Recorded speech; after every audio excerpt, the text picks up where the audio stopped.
अस्सलाम वालेकुम दोस्तों ऐसी ब्रेकिंग न्यूज़ आपको दूंगा कि किसी मीडिया वाले ने, किसी न्यूज़ चैनल वाले ने, किसी यूट्यूब चैनल वाले ने आपको नहीं दी होगी। इमरान खान साहब ने अपने ऊपर हमला करने वालों को क्यों माफ़ किया, इसके पीछे वजह क्या है? और एमक्यूएम क्या एमक्यूएम का इस्तीफ़ा देना भी इमरान खान के इस बयान की कोई दूसरी कड़ी है? आज की वीडियो में बताएंगे कि आखिर हुआ क्या है, चल क्या रहा है।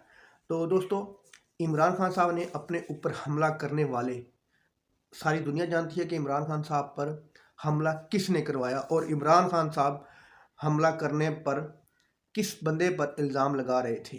हम सीधा सीधा नाम ले लेते हैं जनाब।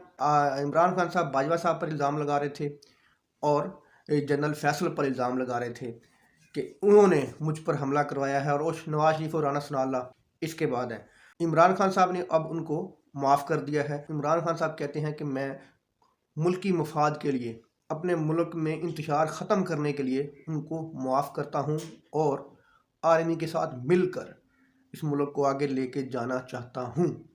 तो दोस्तों, इमरान खान साहब, हो सकता है कि इमरान खान साहब के बैकडोर उनके साथ राब्ते हो गए हों और इमरान खान साहब को सिर्फ एक यही शर्त कहा हो कि, क्योंकि एक आर्मी की एक अलग ही इमेज है, अपने साबिक जर्नलों को प्रोटेक्ट करते हैं। ख्वाह सियासतदान उनको जो मर्जी कहते रहे, को उनको करप्ट कहता रहे, को उनको गद्दार कहता रहे, जो मर्जी कहता रहे, लेकिन आर्मी में एक इमेज है, आर्मी में एक रूल है कि वो अपने साबिक जर्नल को प्रोटेक्शन देते हैं, उन पर किसी किस्म का केस, सिविल केस नहीं होने देते। ये होना तो नहीं चाहिए, लेकिन ये पाकिस्तान आर्मी में ये ऐसे होता है।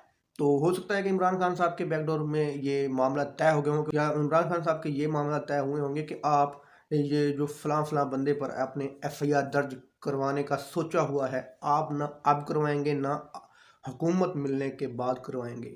तो दोस्तों, यही वजह है कि आपको पंजाब असम्बली का जो वोट था वो होता हुआ नज़र आया, कोई रुकावट नहीं हुई। कुछ थोड़ी बहुत मुश्किलात हुई हैं बंदों को इकट्ठा करने में, लेकिन और कोई रुकावट पेश नहीं आई, और ना ही अदालतों की तरफ से कोई रुकावट हुई। और अब देखें कि आप एमक्यूएम भी इस्तीफे देने को तैयार है। तो सब जानते थे कि एमक्यूएम किन के इशारे पर चलती है, तो अब देख लें कि कल एमक्यूएम ने इस्तीफ़ा देने का इरादा किया है वफाकी हुकूमत से। तो दोस्तों, उसी बैकग्राउंड में इमरान खान साहब ने जनरल इलेक्शन की डिमांड की होगी। उन्होंने कहा होगा कि मुल्क की आप हालत देख लें, आपके किसी साबिक ऑफिसर की वजह से ये हालत हुई है, तो अब आप ही सुधारें।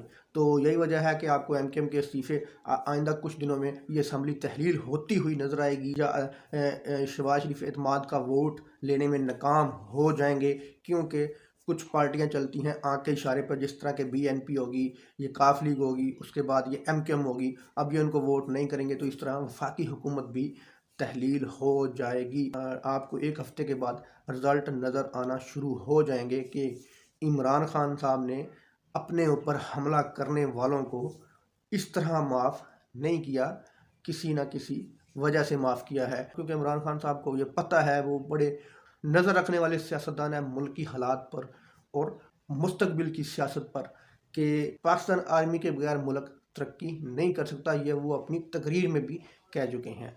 कोई भी मुल्क जब तरक्की करता है तो उसकी इस्टेब्लिशमेंट उसके साथ होती है, वो शाना बिशाना खड़े होते हैं, और कोई किसी भी मुल्क की फ़ौज आवाम की हमायत के बगैर मैदान जंग में नहीं लड़ सकती। तो फ़ौज को इमरान खान की, और इमरान खान को फ़ौज की ज़रूरत है इस मुल्क को आगे ले जाने के लिए।